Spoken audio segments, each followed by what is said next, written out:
नमस्कार, स्वागत है आप सभी को। आज का विषय है भगवान का चमत्कार। एक छोटे से कस्बे में एक रिक्शा चालक रहता था।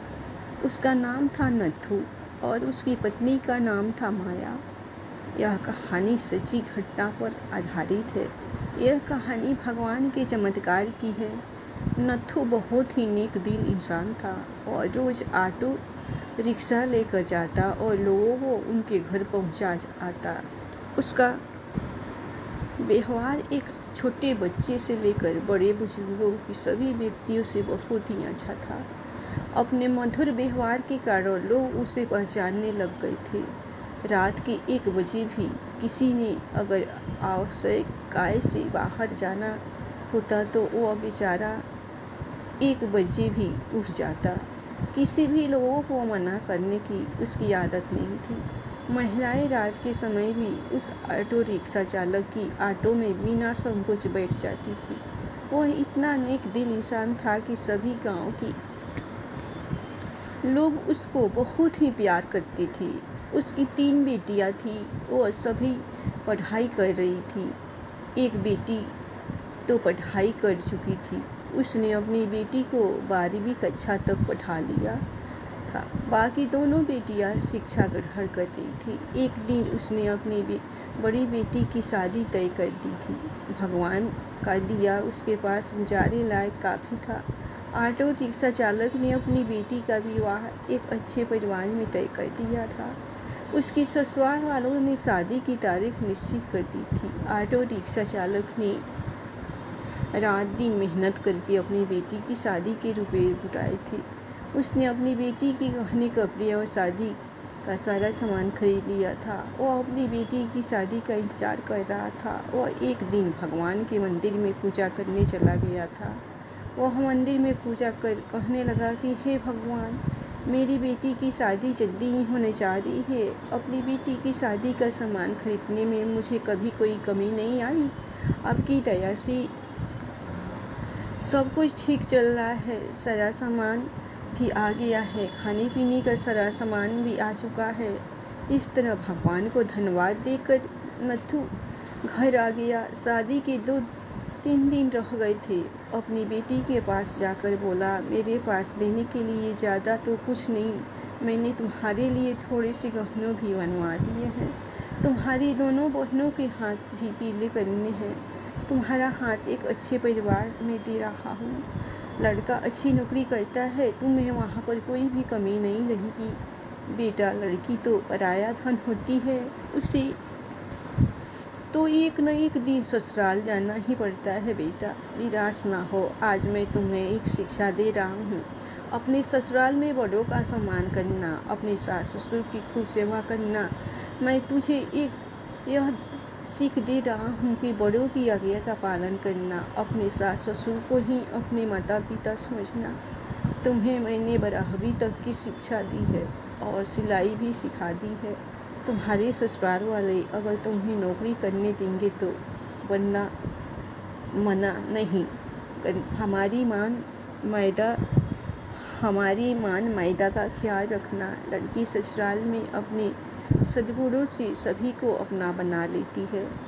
सास ससुर तुझे डांट डपट करे तो सोच लेना तुम्हें तुम्हारे अपने माता पिता डांट रहे हैं। मेरी इज्जत का सम्मान करना। अपनी बेटी को समझाने लग गया था। समझाते समझाते उसकी आंखों में आंसू आ गए थे। घर में शादी का माहौल था। घर में रिश्तेदारों का तांता लग गया था। दिन को सभी लोग आ जाते थे। किसी को क्या पता था कि होनी तो कोई और ही खेल खेल रही थी। शायद वह उसकी परीक्षा ले रही थी। शादी के केवल 3 बजे थे। रात को ऑटो रिक्शा चला के घर में भयंकर आग लग गई। सभी लोग सो रहे थे। रात को उनका सारा घर आग की चपेटों में था। उनकी घर की छोटी बेटी पानी पीने के लिए उठी। उसने देखा चारों ओर धुआं ही धुआं था। उसने दौड़कर अपने माता पिता को जगाया। तीनों बेटियां चिल्लाने लगी, आग आग, कोई हमें बचाओ। बड़ी मुश्किल से रिक्शा चालक ने पिछली बालकनी से जाकर एक डंडे के सहारे बालकनी से निकलने की कोशिश की। घर के सभी सदस्य बाल बाल बचे, लेकिन घर का सारा सामान आग की लपेटों में खाक हो गया था। शादी का सारा सामान जलकर नष्ट हो गया था। लोगों ने उस सब को बड़ी मुश्किल से बाहर निकाला। थोड़ी देर पहले जहाँ खुशियाँ छा रही थी, वहाँ का दृश्य देखा भी नहीं जा रहा था। जो भी देखता उसकी आंखों में से आंसू निकलते। बेचारा अब क्या करेगा? बिना शादी की ही बेटी रहेगी। दूल्हा तो अब उसे ब्याहने से रहा। कुछ लोग तरह तरह की बातें करते, जितने मुंह उतनी बातें। बड़ी बेटी दौड़ी दौड़ी अपने पिता के पास जाकर बोली, पापा आप निराश न हो, अपने इतनी मेहनत से मेरी शादी के लिए रुपया जोड़ा था। पापा आप जरा भी चिंता मत करो, मेरी किस्मत में यही लिखा था, आप निराश न हो। मुश्किल की इस घड़ी में हमें कमज़ोर नहीं पड़ना है। मैं आपका बेटी नहीं हूँ तो क्या, बेटा नहीं हूँ तो क्या हुआ? आपने बेटों की तरह हमारी परवरिश में कोई कमी नहीं रखी। हम तीनों बहनों को वह सब कुछ दिया जो आपसे बन पड़ा। तब तक दोनों बहनें भी उठ गई थी। वो अभी अपने पापा के पास जाकर खड़ी हो गई। पापा हम सब आपकी ताकत है, हम तीनों आपकी बेटियां नहीं बेटे हैं। आज से हम भी आपके साथ कमाएंगे। बड़ी बेटी बोली, पापा अगर वह लड़का जिसे आपने मुझे शादी के लिए चुना है मुझसे सच्ची मोहब्बत करता होगा तो यह सब देखकर भी शादी के लिए इनकार नहीं करेगा। मैं भी उससे खुशी खुशी स्वीकार करूंगी। आप जरा भी चिंता मत करो। उन तीनों ने मिलकर अपने पापा को उठाया। मोहल्ले के सारे लोग इकट्ठा हो गए थे। सब आपस में कह रहे थे कि ससुराल वालों को वह क्या कहेगा। जो भी आता शोक व्यक्त करके चला जाता। नत्थू के घर के पास लोगों का तांता लग गया था। सभी कहने लगे कि तुम तो नेकी करके कमाते थे। नत्थू बोला, शायद भगवान की भी यही मर्जी होगी। उसकी पत्नी माया आकर बोली कि बड़े भगवान का नाम लेते फिरते हो, यह सब कुछ दिया आपके भगवान का नाम लेकर भी आपके भगवान ने आपको यह सिल दिया। इस घर में भगवान का नाम कभी मत लेना।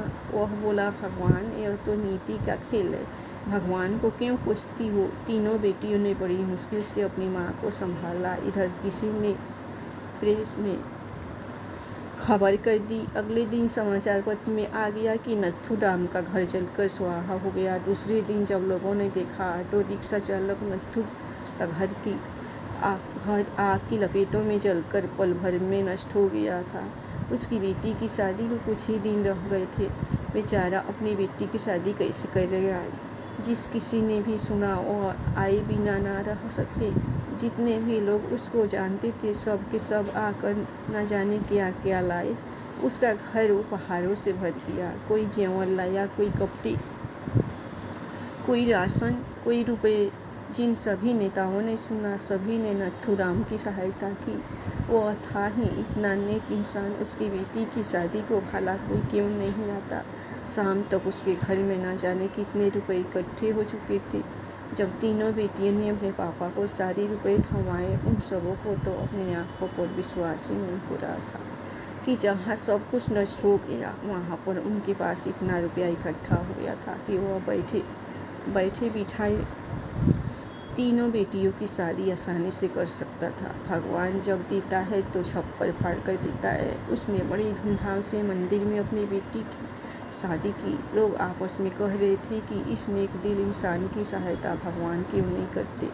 आज तो भगवान के चमत्कार पर सभी को विश्वास हो गया था। भगवान जो करता है अच्छा ही करता है। नत्थू राम की पत्नी आकर बोली, मुझे माफ़ कर देना। गुस्से में भगवान के लिए न जाने क्या क्या अपशब्द कह गई।